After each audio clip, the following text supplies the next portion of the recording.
बहुत समय पहले की बात है। एक राजा को उपहार में किसी ने बाज के 2 बच्चे भेंट किए। वे बड़ी ही अच्छी नस्ल के थे और राजा ने कभी इससे पहले इतने शानदार बाज नहीं देखे थे। राजा ने उनकी देखभाल के लिए एक अनुभवी आदमी को नियुक्त कर दिया। जब कुछ महीने बीत गए तो राजा ने बाजों को देखने का मन बनाया और उस जगह पहुंच गए जहां उन्हें पाला जा रहा था। राजा ने देखा कि दोनों बाज काफी बड़े हो चुके थे और अब पहले से भी शानदार लग रहे थे। राजा ने बाजों की देखभाल कर रहे आदमी से कहा, मैं इनकी उड़ान देखना चाहता हूँ, तुम इन्हें उड़ने का इशारा करो। आदमी ने ऐसा ही किया।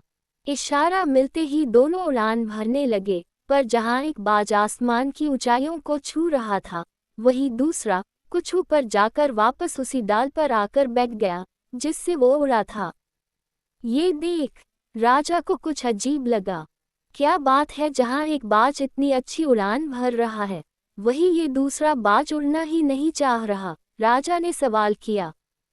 जी हुजूर, इस बाज के साथ शुरू से यही समस्या है, वो इस डाल को छोड़ता ही नहीं। राजा को दोनों ही बाज प्रिय थे और वो दूसरे बाज को भी उसी तरह उड़ना देखना चाहते थे। अगले दिन पूरे राज्य में ऐलान करा दिया गया कि जो व्यक्ति इस बाज को ऊंचा उड़ाने में कामयाब होगा, उसे ढेरों इनाम दिया जाएगा।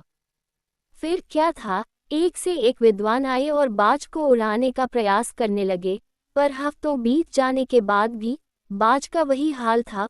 वो थोड़ा सा उड़ता और वापस डाल पर आकर बैठ जाता। फिर एक दिन कुछ अनोखा हुआ।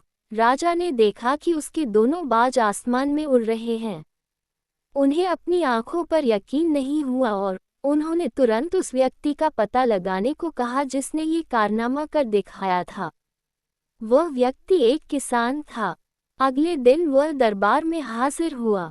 उसे इनाम में स्वर्ण मुद्राएं भेंट करने के बाद राजा ने कहा, मैं तुमसे बहुत प्रसन्न हूँ, बस तुम इतना बताओ कि जो काम बड़े बड़े विद्वान नहीं कर पाए वो तुमने कैसे कर दिखाया।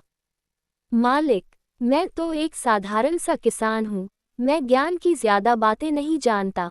मैंने तो बस वो डाल काट दी जिस पर बैठने का बाज आदी हो चुका था, और जब वो डाल ही नहीं रही तो वो भी अपने साथी के साथ ऊपर उड़ने लगा। दोस्तों, हम सभी ऊंचा उड़ने के लिए ही बने हैं, लेकिन कई बार हम जो कर रहे होते हैं उसके इतने आदी हो जाते हैं कि अपनी ऊंची उड़ान भरने की, कुछ बड़ा करने की काबिलियत को भूल जाते हैं।